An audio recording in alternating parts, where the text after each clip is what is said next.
भरत भी वहीं ठहरे थे जहां श्री राम रुके थे, और उनका मित्र निषाद राज उस स्थान की रक्षा करता था।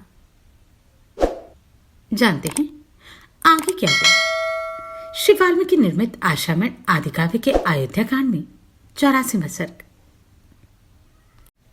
उधर निषादराज गुह ने गंगा नदी के तट पर ठहरी हुई भरत की सेना को देखकर सब ओर बैठे हुए अपने भाई बंधुओं से कहा,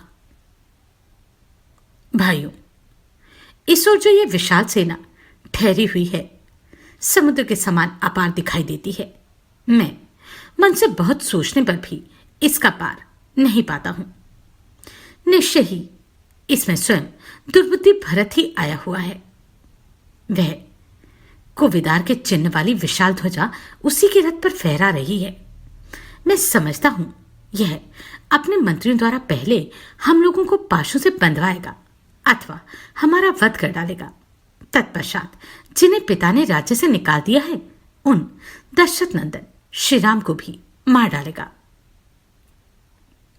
कैकेयी का पुत्र भरत राजा दशरथ की संपन्न एवं सुदुर्लभ राजलक्ष्मी को अकेला ही हड़प लेना चाहता है।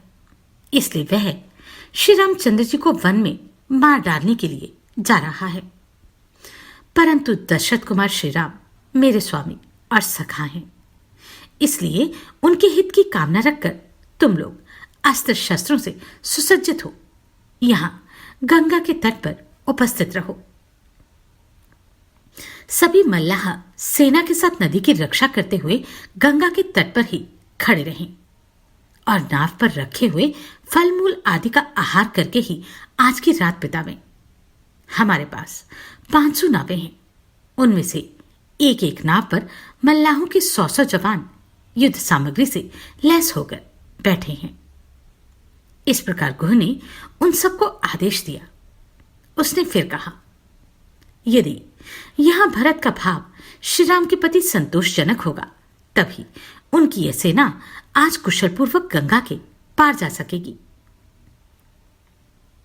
यूं कहकर निषादराज गुह मत्स्य मंडी अर्थात मिश्री, फल के गूदे और मधु आदि भेंट की सामग्री लेकर भरत के पास गए। उसे आते देख समुचित कर्तव्य को समझने वाले प्रतापी सूतपुत्र सुमंत्र ने विनीत की भांति भरत से कहा, कुकुत्स कुलभूषण, यह बूढ़ा निषादराज गोहे अपने सहस्त्रों भाई बंधुओं के साथ यहां निवास करता है। यह तुम्हारे बड़े भाई श्री राम का सखा है। इसे दंडकारण्य के मार्ग की विशेष जानकारी है। निश्चय ही इसे पता होगा कि दोनों भाई श्री राम और लक्ष्मण कहां है। अतः निषादराज गुह यहां आकर तुमसे मिले, इसके लिए अवसर दो। सुमंत्र के मुख से यह शुभ वचन सुनकर भरत ने कहा, निषादराज गुह मुझसे शीघ्र मिले, इसकी व्यवस्था की जाए।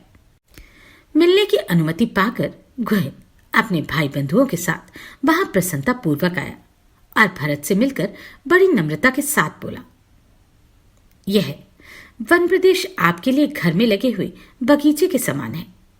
आपने अपने आगमन की सूचना न देकर हमें धोखे में रख दिया। हम आपके स्वागत की कोई तैयारी न कर सके।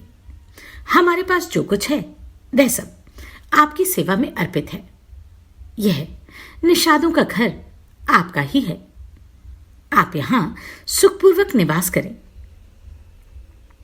यह फलमूल आपकी सेवा में प्रस्तुत है। इसे निषाद लोग स्वयं तोड़कर लाए हैं। इनमें से कुछ फल तो अभी हरे ताजे हैं और कुछ सूख गए हैं। इनके साथ तैयार किया हुआ फल का गूदा भी है। इन सब के सिवा नाना प्रकार के दूसरे दूसरे वन्य पदार्थ भी हैं। इन सबको ग्रहण करें। हम आशा करते हैं कि यह सेना आज की रात यहीं ठहरेगी और हमारा दिया हुआ भोजन स्वीकार करेगी। नाना प्रकार की मनोवांछित वस्तुओं से आज हम सेना सहित आपका सत्कार करेंगे। फिर कल प्रातः आप अपने सैनिकों के साथ यहां से अन्यत्र जाइएगा। इस प्रकार श्री वाल्मीकि निर्मित आश्रामायण आदि काव्य के अयोध्या कांड में 84वां सर्ग पूरा हुआ। निषादराज थे कि भरत को तोल रहे थे। जानते हैं आगे क्या हुआ अगले अध्याय में। नमस्कार, मैं आभा शर्मा जावास। अगर आपको ये प्रश्न सराहनीय लगे तो आप कंट्रीब्यूट कर सकते हैं।